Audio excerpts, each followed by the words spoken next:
You guys, so I've been putting this lip gloss on every lip color and it looks amazing. I want to show you a lip color I usually use for fall.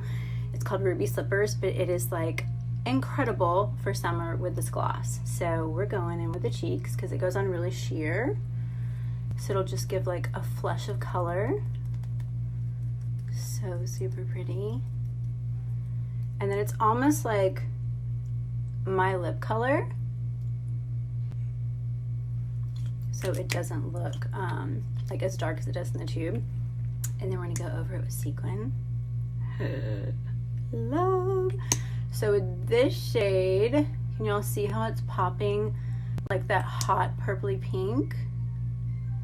This gloss is incredible because it's multi-dimensional. It's gold, peach, and like hot pink all in one.